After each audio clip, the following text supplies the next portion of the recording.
singena ku #change-your-thoughts, change your mind, sinatamtam okantuli-ke uMati as a empowering specialist. Sithe masikhuluma last time sasinduka ukufuna uyifihle emcubeni, ungatsheli abantu ukuthi baya kuyifihla-ke vani ukuthi nami ngikhuluma ngani mathi nendukuleka ifihle emcubeni la akazwa ngasho ukuthi no ngifuna kunifihlele nduka uyifihlile-ke naye ngiyo le special ngasilethela yona today.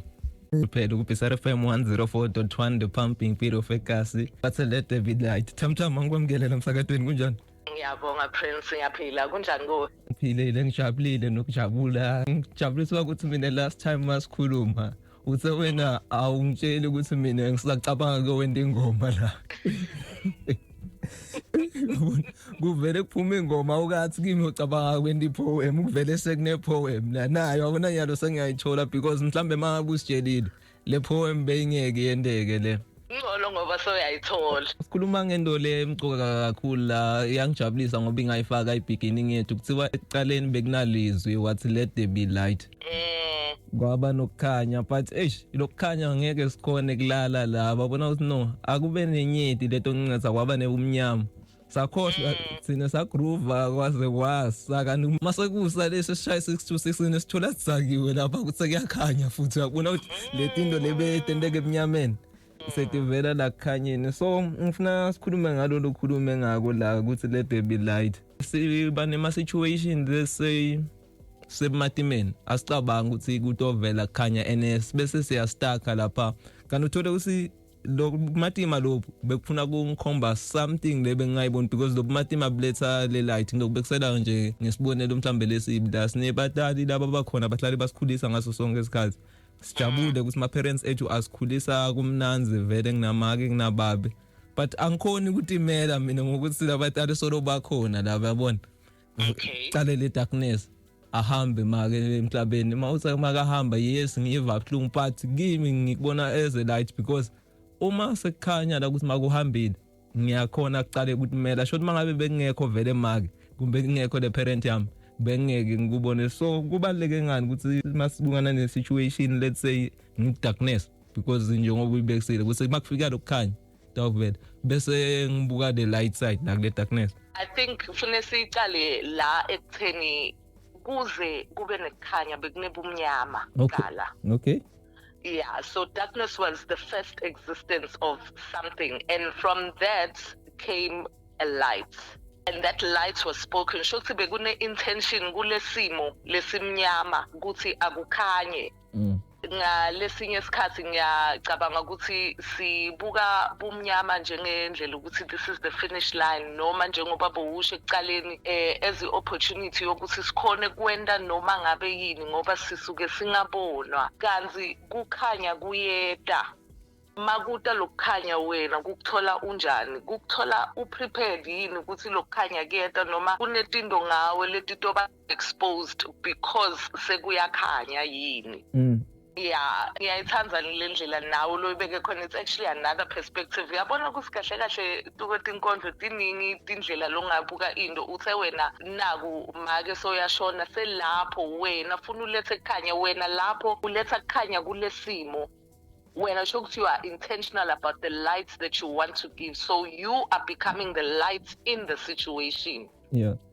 Yabona, and then sekuba ne situation la sithini khona it's darkest before dawn ngoba silinze ini kukhanya sikhulekela ini kukhanya siyathanda ukuthi akwande kukhanye yangithi ngoba tinvo letihle siyathanda ukuthi sibe nato isikhathini lesiningi masithi akukhanye sisho ukuthi sifuna tinvo letihle ukuthi sibe nato sitibambe ngesandla mara nakulokukhanya sekufikile wena esandleni usabambe inzondo usabambe kusiloya ungendeni usabambe tinvo tendile longafundi bonakale dilihlazo ebantwini ngoba nathi kunetinto standard sicabanga ukuthi angeke zitibone noma kude umuntu lotothola letinvo lesitendile mara lokukhanya lokukhulekelako njengoba uthi akukhanye so sho ukuthi akuvete kahle bumine with everything that I have in my hands and with everything that I have done. That's why are you ready for what the light is about to expose? Yeah. Because it's not only bringing the blessings, but it is exposing you for who you are. So you need to be ready. Ngaba iblessing nakulomlenge emkwatele njengoba usho ukuthi wena mase kuvela la bantu obonani bengihlale ngipretend mina mase kakuvela umuntu la nje ngivele nxaphe bamangala uthenini kwavela umuntu phela kufuna ukuthi sawubona wena nje kubingelela kwakho la lokunqapha babona ukuthi naku uyayibona lenzaba leyo wena ngoba letindo setiyavela so unake letindo letivelako ngoba angisisina kuningi so unake letindo letivelako ukuthi hey kambe kunaloku sebayakubona you miss the blessings of that time because kunokuthi lokhu khanye lokukhulekele kwanzise kuwe sekukunike opportunity ukuthi lungisa phela la wena wone khona lekha sothi phapha sekumnyama futhi ubona ukuthi hey awukatholi lutho so you start saying life is not fair but you did not prepare for the lights that you are praying for. Kahle kahle now you not fair in life ngithandzele sibonelo lele siqale ngazo because uqhamuke ngalenye perspective kube nekumnyama kuqala then kwaba nekhanya bongeke ukuthi ekukhanyeni akube nekhanya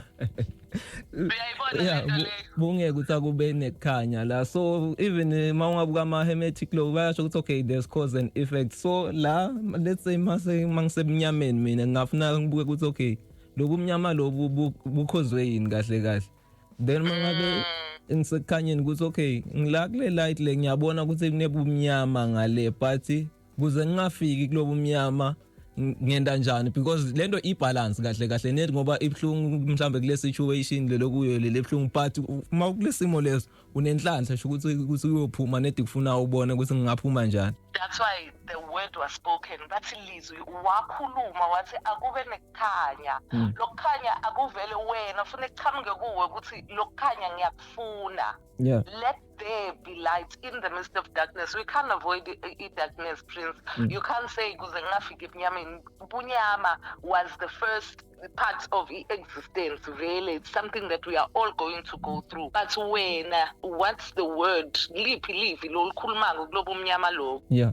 Yakubona that's why nalapho kule nkondlo ngiyasho ukuthi lungisa nyalo kusamnyama ulungise tindo takho say understand ukuthi kumnyama but lungisa there are dark parts of us that you need to fix. So when it is dark those things are more existing because angithi njengoba sisho ukuthi netinvo letendeka kumnyameni letingendeka ekhanyeni letinvo leto letendeka kulobu umnyama lobo wena kukunika opportunity ukuthi lungisa because titoba amplified hence why sithi the lights it needs shadow work. Wena masolungisile letinvo takho lobo utifihlile from bantu ukuthi batibone in that moment of darkness then when the light comes you are prepared. Umlaleli mina lengafisa ukuthathe la kulele sikhuluma ngako angathathi mhlambe lesikhuluma ngako kodwana la akathathe nesibonelelo into sibekisa ngawe nyalo ukuthi le poem le uyibhale emnyameni bukise ekukhanyeni ku Beaton breakfast nya. Yes, of course. So kuhle kakhulu siyabonga sitobambana ngalokutawo. All right, thank you Prince, have a lovely day. Ngithamtham Mduli ku every social media platform ongaxhumana naye ke lapha ngi-empowering specialist yethu once a month uDr. Silethela i-empowerment so xhumana naye njalo ngale